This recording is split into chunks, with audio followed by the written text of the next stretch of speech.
Welcome to CSEB aspirants. അപ്പം നമ്മൾ discuss ചെയ്തുകൊണ്ടിരിക്കുന്നത് 1059/2025 എന്ന ചോദ്യപേപ്പറാണ് കേട്ടോ.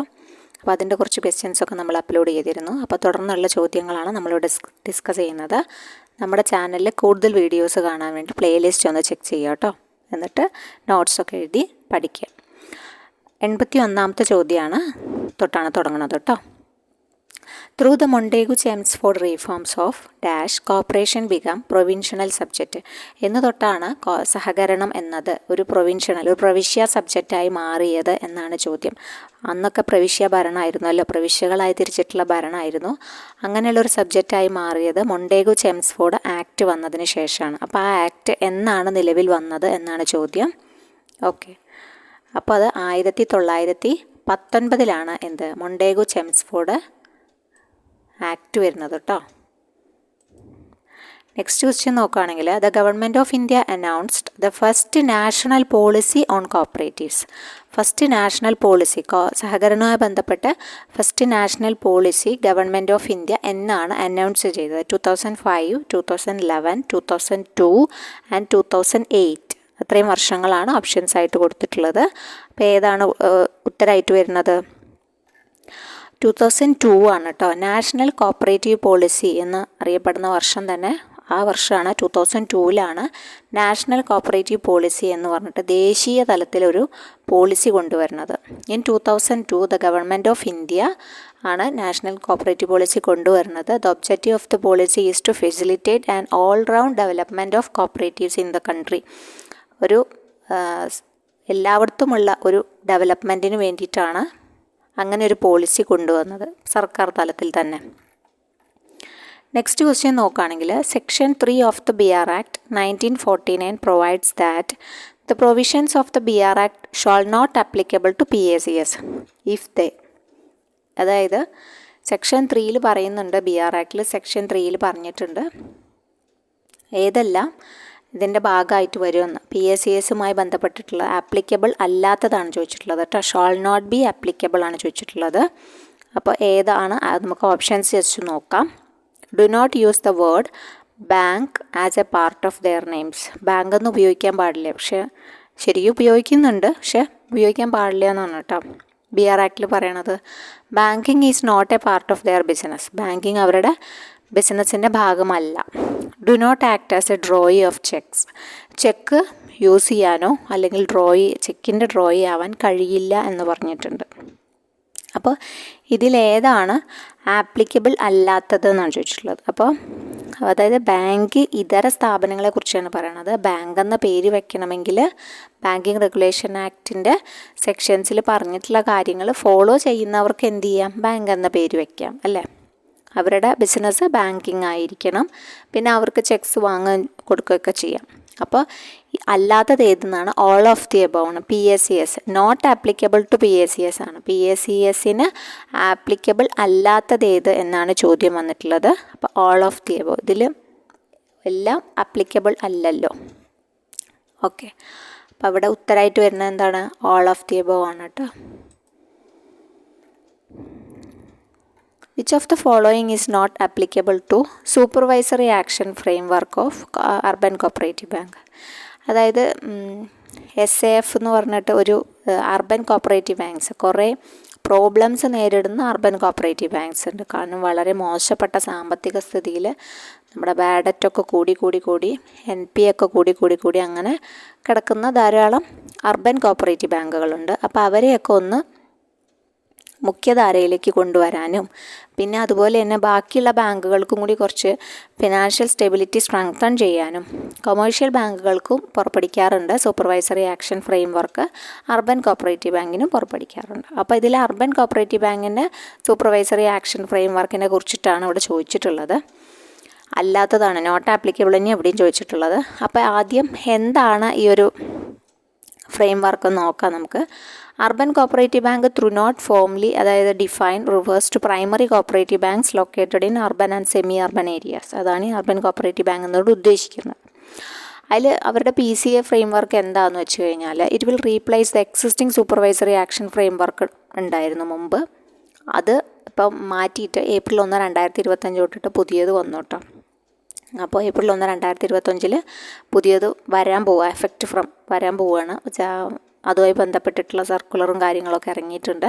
It is largely principle based with fewer number of parameters as compared to the SF. പണ്ടത്തെ supervisory ആക്ഷന് നോക്കുകയാണെങ്കിൽ ഇപ്പം ഇത്രയും കൂടി കുറച്ചിട്ടുണ്ട് അല്ലേ. എന്താ എയിം അവരുടെ, എന്തിനു വേണ്ടിയിട്ടാണ് ഇതൊക്കെ ചെയ്യുന്നത്? ഒരു flexibility to design entity specific supervisory action plans based on the assessment of risk on a case by case basis. അതിന് വേണ്ടിയിട്ടാണ് flexibility design entity specific supervisory action plans implement ചെയ്യുന്നത്. അതിൻ്റെ ക്രൈറ്റീരിയ എന്തൊക്കെയാണെന്ന് വെച്ചാൽ, ഈ ക്രൈറ്റീരിയ ആണ് ഓപ്ഷൻസ് ആയിട്ട് കൊടുത്തിട്ടുള്ളത്. The norms to invoke framework for weak UCBസിനെ ഒന്ന് ഇൻവോക്ക് ചെയ്യാനാണ് ഇതൊക്കെ വെച്ചിട്ടുള്ളത് കേട്ടോ. അപ്പോൾ ഇതിൽ പറഞ്ഞിട്ടുള്ളത് ഈ ഒരു 4 പോയിൻ്റാണ്. Capital adequacy ratio up to 250 basis below the required CAR, അതൊന്ന്. പിന്നെ നെറ്റ് NPA എന്ന് വെച്ച് കഴിഞ്ഞാൽ എബവ് 6% ആണ്, പക്ഷേ ബട്ട് ബിലോ 9% ആവണം. Incurring losses during 2 consecutive years. Losses എങ്ങനെയാണ്?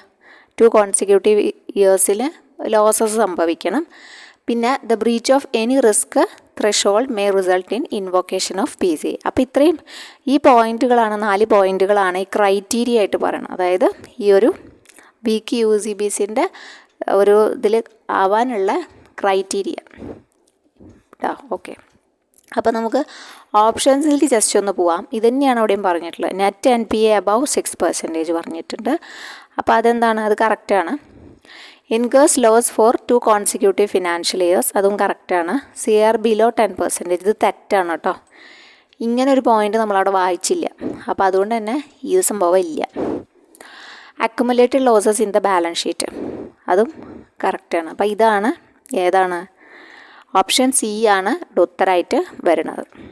ഓക്കെ, അപ്പോൾ ഈ ഒരു UCBയുടെ കാര്യങ്ങൾ നിങ്ങളൊന്ന് ഓർത്ത് വയ്ക്കുക. Frame work UCB. അപ്പോൾ UCBയായി ബന്ധപ്പെട്ട് നമ്മുടെ പൊതുവെ അർബൻ കോപ്പറേറ്റീവ് ബാങ്കുമായി ബന്ധപ്പെട്ട് എന്ത് ഫാക്റ്റ് ഉണ്ടെങ്കിലും അത് ചോദിക്കാറുണ്ട്. അപ്പോൾ നിങ്ങൾക്ക് അതെങ്ങനെയാണ് കിട്ടുകയെന്ന് വെച്ച് കഴിഞ്ഞാൽ, നമ്മൾ എക്സാമിന് മുമ്പേ ഇപ്പം ഇപ്പോൾ നിങ്ങൾ ഗൂഗിൾ എടുക്കുന്ന ആൾക്കാരായിരിക്കും. അപ്പോൾ ഗൂഗിൾ എടുത്തിട്ട് നിങ്ങൾ സെർച്ച് ചെയ്ത് നോക്കാം കേട്ടോ. UCB റിലേറ്റഡ് ഗൈഡ് ലൈൻസ്, അല്ലെങ്കിൽ റിലേറ്റിംഗ് ടു, പിന്നെ അല്ല RBIയുടെ guidelines for relating to UCB എന്നോ അങ്ങനെ എന്തെങ്കിലും പറഞ്ഞ് നിങ്ങൾ സെർച്ച് ചെയ്യുക.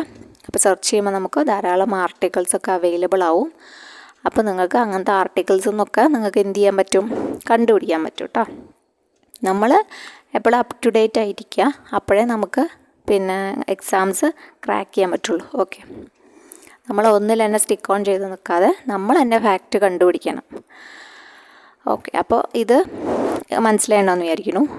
പിന്നെ അതുപോലെ തന്നെ ഈ ഒരു കവറേജിൻ്റെ ഉള്ളിൽ വരുന്നത് ആരാന്ന് വെച്ചാൽ, it will be applicable to UCBs with deposit above 100 crores.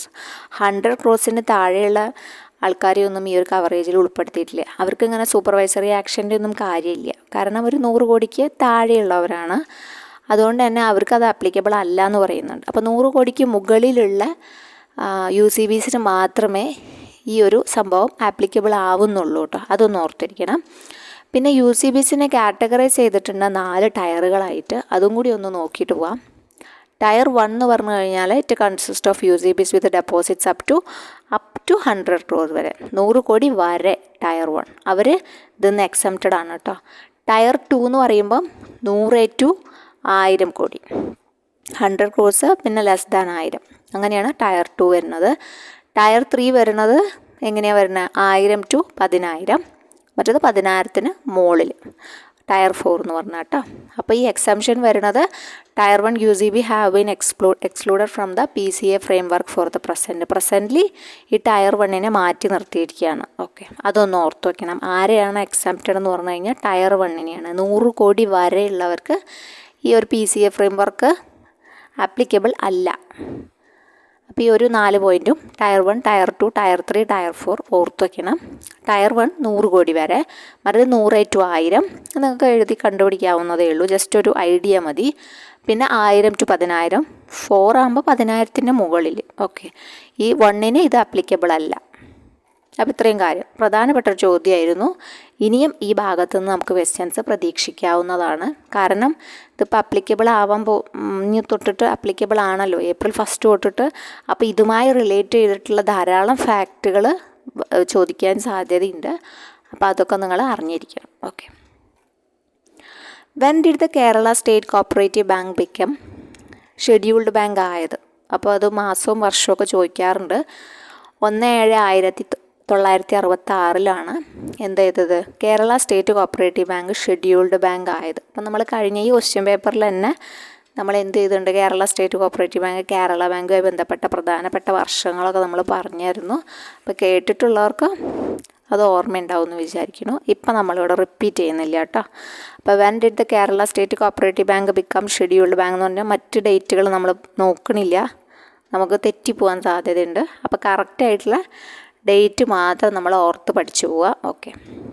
അതേതാണ്? 1/7/1966 കേട്ടോ. 1/7/1966. ഓക്കെ. ഇവിടുത്തെ ആൻസർ CRAR ഈസ് ബിലോ 10% ആണ്. അത് പ്രത്യേകം ഓർത്തിരിക്കുക. നോട്ട് ആപ്ലിക്കബിൾ ആണ്. ഇതൊക്കെ ആപ്ലിക്കബിൾ ആയതാണ്, ഇത് ആപ്ലിക്കബിൾ അല്ലാത്തതാണ്. ഓക്കെ. അപ്പോൾ നെക്സ്റ്റ് നോക്കാം. The details of newly elected committee. പുതുതായിട്ട് elected committee shall be send to the registrar. രജിസ്ട്രാർക്ക് കൊടുക്കണം അതിൻ്റെ ഡീറ്റെയിൽസ്. ഫിനാൻസിങ് ബാങ്കിന് കൊടുക്കണം, പിന്നെ CCUവിനും കൊടുക്കണം. ആരാണ് കൊടുക്കുക എന്നാണ് ചോദ്യം വന്നിട്ടുള്ളത്. By the dash of the society within a week of their taking charge. അവർ ചാർജ് എടുത്തതിന് ഒരു ആഴ്ചക്കകം അറിയിക്കണം. ആരെയൊക്കെ അറിയിക്കണം? അതും ഇമ്പോർട്ടൻ്റ് ആണ്. ആരെയൊക്കെ അറിയിക്കണം എന്നുള്ളത് ഇമ്പോർട്ടൻ്റ് ആണ്. രജിസ്ട്രാർ ആണോ, ഫിനാൻസിങ് ബാങ്ക്, CCU. അപ്പോൾ അത് മൂന്നും പഠിച്ചിരിക്കണം. അത് മൂന്നും പഠിക്കണം. പിന്നെ വീക്കും പഠിക്കണം. ഈ ഒരു സെൻറ്റൻസിൽ ഇതെല്ലാം ഇമ്പോർട്ടൻ്റ് ആണ്. ന്യൂലി എലക്റ്റഡ് കമ്മിറ്റിയുടെ അവിടെ ഡാഷ് വരാം. രജിസ്ട്രാർ ഫിനാൻസിങ് ബാങ്ക് CCU അവിടെ വേണമെങ്കിൽ ഡാഷ് ഇടാം. പിന്നെ ഈ വീക്കിൻ്റെ അവിടെ ഡാഷ് ഇടാം. ഇപ്പോൾ ഇവിടെ ആണ് ഈ ഒരു ചോദ്യത്തിലാണ്, ഈ രീതിയിലാണ് ഈ ചോദ്യം ചോദിച്ചിട്ടുള്ളത്. ഓക്കെ. അപ്പോൾ അത് പല രീതിയിലും ചോദിക്കാമെന്നാണ് പറഞ്ഞിട്ടുള്ളത്. ഇവിടെ ഉത്തരം പ്രസിഡൻ്റ് ആണ് കേട്ടോ. ബൈ ദ പ്രസിഡൻ്റ് ആണ്. ഓക്കെ. അപ്പോൾ ഇവിടെയൊക്കെ ഡാഷുകൾ വരാൻ സാധ്യതയുണ്ട്. അപ്പോൾ അതൊക്കെ നിങ്ങൾ ഓർത്ത് വയ്ക്കുക. Elected committee shall be send to the registrar, financing bank, CCU. പിന്നെ പ്രസിഡൻറ്റിനെയും പഠിക്കണം, വിത്തിൻ്റെ വീക്കും പഠിക്കണം കേട്ടോ. അപ്പോൾ ഈ പോയിൻറ്റുകൾ 3 പോയിൻറ്റുകളും ഇതിലത്തെ പഠിക്കണം. പിന്നെ റൂൾ 181 ഇമ്പോർട്ടൻ്റ് ആണെന്ന് നമ്മൾ ആ റൂളിൻ്റെ ഒരു ക്ലാസ് ചെയ്തപ്പോൾ തന്നെ നമ്മൾ പറഞ്ഞു അല്ലേ. റൂൾ 181 ഇമ്പോർട്ടൻ്റ് ആണെന്ന്. അപ്പോൾ റൂൾ 181 എന്തുമായി ബന്ധപ്പെട്ടിരിക്കുന്നു എന്ന് ചോദിച്ചു കഴിഞ്ഞാൽ power to exempt from rules ആണ് കേട്ടോ. ഓപ്ഷൻ D ആയിട്ട് കിടക്കുന്നുണ്ട്. Power to exempt from rules എന്നതാണ് എന്ത്? റൂൾ 181 കേട്ടോ. നെക്സ്റ്റ് ക്വസ്റ്റ്യൻ വരുന്നത്, if a society accepting deposit does not enrol to the deposit guarantee സ്കീമിൽ എൻറോൾ ചെയ്തില്ല. സൊസൈറ്റി ആക്സെപ്റ്റ് ചെയ്യുന്നുണ്ട്, പക്ഷേ എന്ത് ചെയ്യില്ല, ഡെപ്പോസിറ്റ് ഗ്യാരണ്ടി സ്കീമിൽ എൻറോൾ ചെയ്യണം എന്നാണല്ലോ നിർബന്ധമാണ് അത്, പക്ഷേ ചെയ്തില്ല. The registrar shall restrain that society from accepting deposit ചെയ്യുന്നത് തടയും. ഇനി violation of such order shall liable to a fine of rupees. എത്ര രൂപയാണ് ഫൈൻ ചുമത്തുക എന്നാണ് ചോദിച്ചിട്ടുള്ളത്. ഓക്കെ. അത് 1000 ഉണ്ട്. ഓപ്ഷൻ A 1000 ഉണ്ട്, 3000 കൊടുത്തിട്ടുണ്ട്, 5000 കൊടുത്തിട്ടുണ്ട്, 10000 കൊടുത്തിട്ടുണ്ട്. അപ്പോൾ എത്രയാണ്? 5000 രൂപയാണ് പിഴ ചുമത്തുക കേട്ടോ. If a society accepting deposit accept ചെയ്യുന്നുണ്ട്, പക്ഷേ ഡെപ്പോസിറ്റ് ഗ്യാരണ്ടി സ്കീമിൽ അവർ എൻറോൾ ചെയ്യുന്നില്ല. അപ്പോൾ രജിസ്ട്രാർക്ക് അത് വിലക്കാൻ, ഡെപ്പോസിറ്റ് ആക്സെപ്റ്റ് ചെയ്യുന്നതിൽ നിന്നും അവരെ വിലക്കാം. അങ്ങനെ വയലേഷൻ സംഭവിച്ചിട്ടുണ്ടെങ്കിൽ അവർക്കൊരു ഫൈനും ഈടാക്കാം. ആ ഫൈനാണ് പറഞ്ഞിട്ടുള്ളത് എത്ര രൂപ? അത് ഈ ഒഫൻസസ് ആൻഡ് പെനാലിറ്റീസിൽ പറയുന്നുണ്ട്. ഇങ്ങനത്തെ പല പല സംഭവങ്ങൾക്കും എത്രയാണ് ഫൈൻ, അങ്ങനത്തെ കാര്യങ്ങളൊക്കെ പറയുന്നുണ്ട്. അപ്പോൾ അവിടെയാണ് 5000 രൂപയാണ് വരുന്നത് കേട്ടോ. ഓക്കെ.